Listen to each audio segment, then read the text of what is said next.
حضرت وہب ابن منبہ تابعی بزرگ ہے، وہ کہتے ہیں میرا ایک دوست تھا تو 70 سال زندگی اس نے گناہوں میں گزاری، پھر اللہ نے اسے توفیق دی تو وہ نیک ہو گیا۔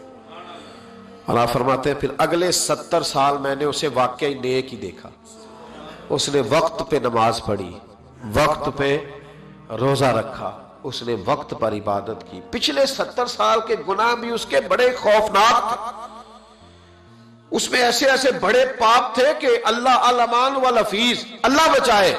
لیکن پھر جو اگلے 70 سال تھے وہ سونے بھی بڑے تھے، صاف بھی بڑے تھے۔ پھر میں نے اسے فجر کی اذانیں دیتے بھی دیکھا۔ فرماتے 70 سال اس کے وہ، 70 سال اس کے یہ، اتنی لمبی اللہ نے اس کو عمر دی۔ آپ فرماتے ہیں جب اس کا انتقال ہوا تو میرے دل میں روز خیال آتا تو میں روز دعا کرتا کہ یا اللہ مجھے پتا چلے کہ تو نے اس کے پچھلے 70 سال والے معاف کر دیے، مجھے کبھی پتہ چل جائے تو میرا دل ٹھنڈا ہو جائے، کیونکہ وہ گناہ بھی اتنے خوفناک تھے کہ وہ بڑے سخت تھے، بیان نہیں کیا جا سکتا۔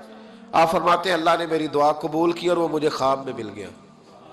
میں نے پوچھا بتا کیا بنا، تو کہنے لگا ساری معافی مل گئی، ایک نہیں ملی۔ وہ کیا؟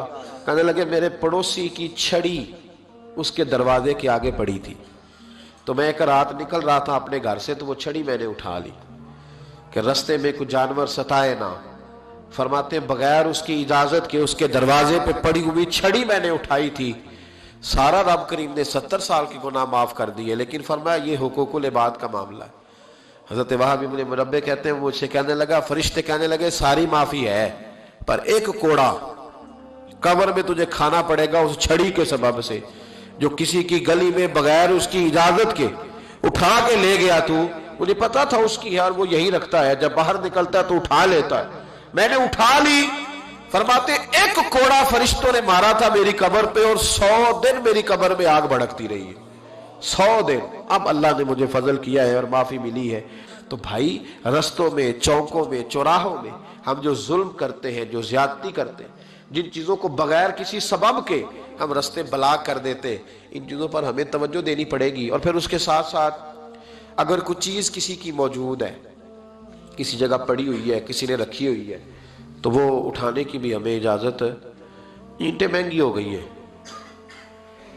کافی مہنگی ہے نا جی ماشاءاللہ، اس لیے ہم لوگ گلیوں میں نہیں رکھتے۔ کیوں جی؟ ہمارے زمانے میں پاگل بھی وہ ہے جو روڑے اپنے گھر میں پھینکتا ہے۔ اب جو درویش ہے نا پاگل، وہ بھی روڑے اپنے گھر پھینکتا ہے، کسی کے گھر پھینکتا، چونکہ پاگل جو ہوا عقل مند نہیں ہے نا، اس لیے کوئی چیز اٹھاتا ہے تو لے کے۔ اب گلی میں لوگ، یار عجیب بات ہے نا، یہ تکلیف والی بات ہے نا کہ اینٹ ایک 10-12 روپے کی ہوگی، کیا ہے وہ بھی اب لوگ گلی میں رکھنے کو تیار نہیں ہوتے۔ باقاعدہ ایک صاحب نے مجھ سے کہا کہ اگر ادارے میں ہمیں آپ اجازت دے دیں تو چلو گیٹ شیٹ بند ہوتا ہے۔ یار اینٹوں کے لیے، اینٹوں کے لیے میرے رسول کریم علیہ السلام نے فرمایا تیرے لیے جائز نہیں اپنے مسلمان بھائی کی چیز استعمال کرنا جب تک کہ وہ اس بات پہ راضی نہ ہو۔ اگر وہ راضی ہے پھر تیرے لیے جائز ہے۔ اور ہم راضی بھی بڑے مشکل طریقے سے کرتے ہیں، ہمارا سٹائل بڑا اور ہے۔ جب کسی نے اینٹیں پھگوا لی تو آپ آ گئے کہ 15 اینٹیں چاہیے، کیا کرے گا وہ؟ ہاں کہ نہ؟ نہیں صحیح دسیا جی، کیا کرے گا؟ انہیں آکھنا پھر ان دیڑی ہی پیڑیاں نے۔ تو اب آپ کا کیا خیال ہے؟ بڑی خوشی سے دے رہا ہے، ہنس کے مسکرا کے دے رہا ہے، تو بھائی اتنی ضرورت تھی تو آپ موٹر سائیکل پہ جاتے کہ توڑا اینٹوں کا رکھ لاتے، وہ ملتی۔ یہ کیا ہے کہ شارٹ ہے دنیا میں، ہم تکلیف دیتے ہیں۔